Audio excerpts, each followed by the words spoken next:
de jóvenes solamente, que ya esa edad es una edad para descansar, ¿no? Es un joven eterno, Fidel Castro. Por lo que este mensaje no solo llega a los adolescentes, o a los veinteañeros, o a los treintañeros, también nos toca a nosotros. Usted hace una reflexión sobre algo que planteaba el Che de la alegría, e incluso el Papa Benedicto XV, no el que está vivo ahora, no, el anterior, Benedicto XV, decía, a Dios le gustan las personas alegres. Es decir, que hasta para subir al cielo se requiere alegría. Es como si fuera un requerimiento del Altísimo, la alegría, para subir a la gloria. Pero en nuestros pueblos, ¿cómo ser alegre con tantos desafíos existenciales? Por ejemplo, aquí en la República Dominicana tenemos un caso. En un hospital, el hospital llamado Angelita, el Robert Rick Cabral, atiende al año 350,000 niños. Es un hospital infantil. Y de esto, el 30%, 105,000 niños, llegan desnutridos, con anemia, con hambre. Entonces, ¿cómo lograr en nuestras sociedades la alegría? Son esas realidades las que la juventud tiene que transformar. Pero bueno, señor embajador, vamos a conversar de temas más políticos, de temas más de fondo que tienen que ver con Cuba. Cuba acaba de ser escenario de un cónclave, de una cumbre sumamente interesante, la segunda cumbre de la CELAC, de la Comunidad de los Estados Latinoamericanos y Caribeños, que dicen algunos que por primera vez en La Habana, en estos 50 años, se reúnen o se congregan 33 jefes de Estado. No sé hasta dónde el dato es cierto. Lo que sí es cierto que fue un evento importante, trascendente. ¿Cómo valora el embajador de Cuba en la República Dominicana la celebración de esta cumbre, su impacto, cuáles fueron las resoluciones más importantes para Cuba, qué significó esta cumbre y para América Latina, por supuesto? Bueno, esta cumbre comenzó el día 25, es una continuidad de la anterior cumbre que se celebró en Santiago de Chile, donde Cuba asumió la presidencia pro tempore en enero del 2013. Empezó el día 25 con la reunión de los coordinadores nacionales, cada país tiene un coordinador nacional. Posteriormente hubo un segmento ministerial que lo presidieron los cancilleres de cada país. Y finalmente el día 28 y 29 fue el segmento de alto nivel, donde estuvieron de los 33 países latinoamericanos y caribeños, 29 jefes de Estado y de gobierno. Faltaron algunos por razones de elecciones, otros por razones propias que se autolimitaron de ir, como el presidente de Panamá. Se dice que por el incidente aquel del barco hacia Corea con armas cubanas, realmente desconozco la razón. Y ojalá no haya sido esa tan superficial y tan pequeña al lado de un hecho tan grande como es la integración regional. Realmente fue un éxito y no creo que haya sido en La Habana en 50 años, no recuerdo, la cumbre de Cádiz, Iberoamericana en España fueron solamente 13 jefes de Estado y a la de Panamá el año pasado fueron 9. O sea que esta asistencia masiva contiene un mensaje de la confianza, de la esperanza que hay en este nuevo organismo, un organismo que tiene una agenda propia, independiente, soberana, fundamentalmente de los Estados Unidos, que tiene el objetivo de crear espacios de concertación política, económica, social, cultural, que refleje las realidades de nuestros pueblos. En el marco de la diferencia que hay en América Latina. En el marco de la diferencia que hay, porque ese es su gran mérito, es la unidad dentro de la diversidad.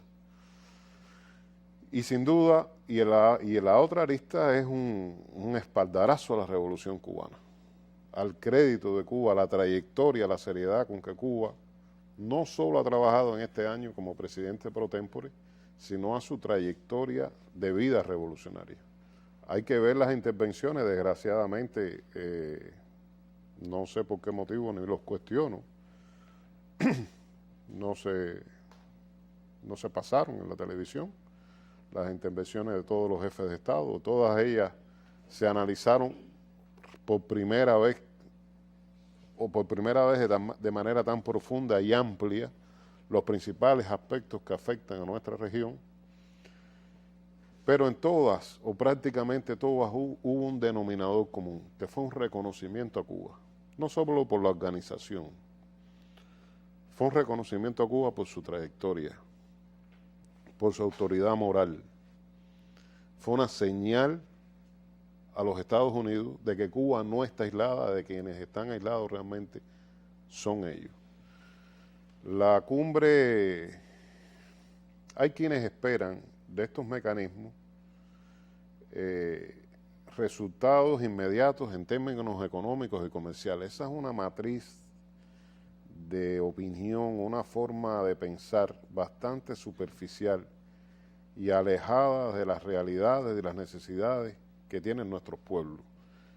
No se puede negar la importancia del comercio, de la economía, pero hay temas que son tan o más importantes que el comercio y la economía. Este es un organismo que está naciendo, tiene realmente 2 años, que para mí el mérito fundamental ha sido lograr sentar a todos los mandatarios latinoamericanos y caribeños y lograr intercambiar sobre temas realmente, como decía, nuestros y de una importancia trascendental, y comenzar a crear un clima de confianza, un clima de comunicación. Sobre todo sentarlo a discutir sin la presencia de Estados Unidos, con esa independencia. Con la independencia de Estados Unidos.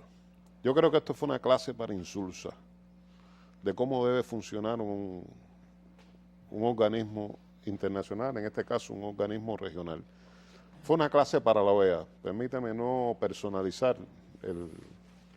La OEA no es solamente su presidente, la OEA es un conglomerado de países que realmente con un pasado muy cuestionable, como dijo en una ocasión un canciller cubano, fue y todavía es para algunos países un ministerio de colonias, subordinada a los designios de los Estados Unidos. Yo hice hace poco un reconteo somero de lo que ha pasado desde 1948 hasta la fecha. En 1948 se creó la OEA. Más de 35 golpes de Estado e intervenciones militares en la región. Algunos países por más de una vez. ¿Qué ha hecho la OEA?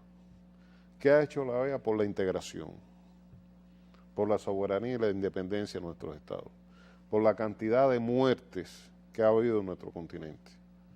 Muertes violentas. Sin embargo, señor embajador, la CELAC está llamada en términos históricos, aunque no sea su pretensión declarada, sustituir a la OEA. Está llamada a eso en términos históricos. La CELAC, porque los componentes, los miembros, los integrantes de la CELAC que quieren actuar con independencia, y así lo están haciendo, en cierto modo, son los mismos que integran la OEA sin los Estados Unidos, sin Canadá. Entonces, el motivo, la razón de invitar a Insulsa y a la OEA a este cónclave, a esta cumbre. Yo creo que la CELAC tiene una visión totalmente distinta de la OEA, una visión integracionista. Yo no recuerdo que en la OEA se haya mencionado tantas veces a Bolívar, a Martín y a los próceres de nuestra América, de que se haya hablado tantas veces de independencia, de integración, no nació para de soberanía. Eso. No nació para eso, ni es su objetivo, ni su función Su ciclo histórico terminó. La CELAC está llamada a sustituirla. ¿Qué busca la OEA va a morir de muerte natural. La CELAC no surge para competir con la OEA, para enterrar a la OEA, contra la OEA, ni para complementar a la OEA. La CELAC es la continuación, es la reivindicación de ese sueño de integración, de patria unida, de patria grande, de los próceres. Se menciona mucho a Martí y a Bolívar y Martí, por orden histórico, pero hay muchos otros. Ajá, y Gregorio Luperón, el gran antillanista. Luperón, el mismo Duarte, O'Higgins, San Martín, Benito Juárez, todos los próceres que lucharon por una América unida, por una América sola, una patria grande. Sí. Esa es la CELAC. Muy bien, pero ¿quién invita a Insulza por la OEA y a Baquimón por Naciones Unidas? ¿Raúl Castro, que era el presidente? La presidencia pro tempore de la CELAC. ¿Y Raúl lo invitó? Raúl lo invitó. Muy cortés, Raúl, muy diplomático. Muy diplomático. Lo cortés no quita lo valiente. Eso no se esperaba. Aunque de valentía en la OEA es mejor ni hablar. Fidel en un momento le dijo a los Estados Unidos, negocien conmigo porque Raúl es más radical que yo. Y parece que no, que ha sido contraria la cosa. Estamos en una época que necesitamos la unidad, la integración, la armonía, la paz, la solidaridad, la cooperación. Está bueno ya de guerra, de amenazas. Uno de los logros de esta reciente cumbre fue la declaración de paz de América como un territorio libre de guerras, de armas nucleares, libre del uso de la fuerza o de amenazas de uso de fuerza.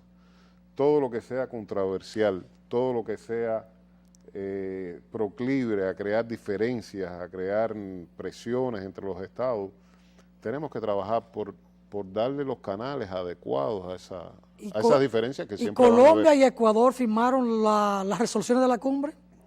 Porque esa resolución implica sacar las bases militares de estos países. Bueno, desgraciadamente en nuestra región tenemos, según han contabilizado algunos estudiosos, unas 46 instalaciones militares norteamericanas. ¿Nadie planteó en la cumbre el tema de la base militar de Guantánamo y la ocupación de ese territorio soberano de Cuba? Sí se planteó el tema de la base. El mismo Ras González mencionó el tema de la base naval de Guantánamo, el tema del bloqueo. Las bases... Pero no lo planteó Cuba. No lo planteó Cuba. Y yo creo que ese es de los méritos de la cumbre, que entre todos vamos entendiendo la no necesidad de matarnos para resolver nuestros problemas o para defender nuestros intereses. Se planteó el tema de las Malvinas también, de que Malvinas es de los argentinos, de cómo es posible que Inglaterra pretenda a miles de kilómetros ejercer un derecho, su soberanía sobre una isla que está frente al territorio argentino y que siempre ha sido argentino. Se habló del tema de la droga, lo habló el presidente Daniel Ortega de Nicaragua, y descubrió cómo es la droga, cómo es utilizada la droga para cautizar a una nación. La droga no es un fenómeno espontáneo. Estados Unidos puede matar a un presidente y no puede acabar con la droga. No puede acabar. ¿Quién se cree ese cuento? Porque la droga es un negocio en Norteamérica. Se ha establecido que los bancos norteamericanos manejan al año 800 mil millones de dólares por el concepto del tráfico de la droga. Entonces no le interesa acabar con el tema de la droga. Es un gran negocio.